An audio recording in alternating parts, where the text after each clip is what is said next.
আসসালামু আলাইকুম। একটু বুদ্ধি খাটিয়ে সামান্য উপকরণ দিয়ে বানাতে পারেন মজার পিঠা। আজকে আমার ভিউয়ারদের মাঝে শেয়ার করব আমপাকন পিঠা। বানানো খুব একটা ঝামেলা নেই, খেতে সুস্বাদু। গেস্ট বা নতুন জামাইকে বানিয়ে খাওয়াতে পারেন। ইউনিক একটা পিঠা। এখানে আমি 3টা আম নিয়েছি। আমগুলো বের করে নেব চামচ দিয়ে। আমটা যেন পাকা হয়, আধা পাকা আম দিয়ে হবে না, একেবারে পাকা আম লাগবে।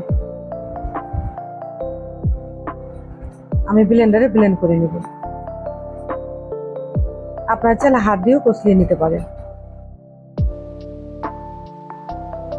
1 বাটি পরিমাণ আমের পাল্প হয়েছে, কড়াইতে দিয়ে দিব।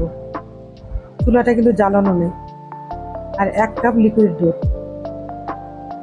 চিনি স্বাদ মতো, পাউডার দুধ 3 টেবিল চামচ, 1 চিমটি লবণ।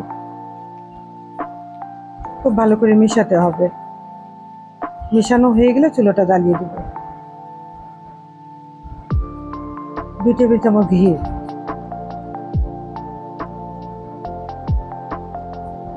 এখন চুলাটা আমার জ্বালানো। যখন আমের পাল্পটা ভালো মতো জাল হয়ে আসবে, তখন দিব চালের গুঁড়ো 1 বাটি পরিমাণ দিয়ে খুব ভালো করে খামির করে নিতে হবে। যতক্ষণ পানিটা না শুকাবে সেই দিকটা লক্ষ্য রাখতে হবে। এবারে আঠালো হয়ে আসবে, কড়াই থেকে ছেড়ে আসছে। এটা একটা ডো বানিয়ে নিতে হবে।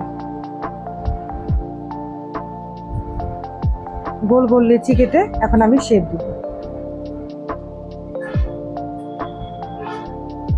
এই চালনিটা সবার ঘরে ঘরেই আছে। চালনি বা কোনো ফর্মা যেটা মেলায় কিনতে পাওয়া যায়, সেটা সাহায্য করে নিতে পারেন। তার আগে ঘি বা তেল ব্রাশ করে নিতে হবে, তাহলে ছাড়াতে সুবিধা হবে।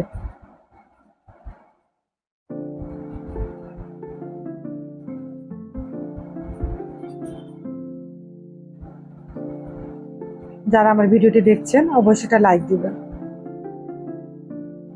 আর রেগুলার ভিডিও পেতে আমার পেজে ফলো, চ্যানেলে সাবস্ক্রাইব করতে পারেন। আমার ভিডিওটা অনেকে শেয়ার করেছে বা করছে, তাদেরকে জানাই অসংখ্য ধন্যবাদ।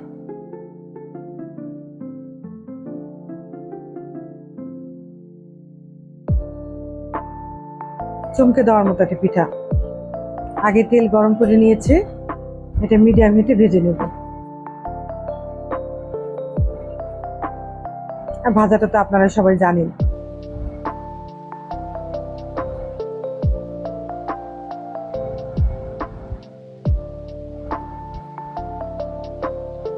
তৈরি হয়ে গেল আমার গরম গরম আমপাকন পিঠা। আর প্লিজ ভিডিওটি শেয়ার করতে ভুলবেন না। আবার দেখা হবে পরবর্তী কোনো ভিডিও নিয়ে। ভালো থাকবেন, সুস্থ থাকবেন। আল্লাহ হাফেজ।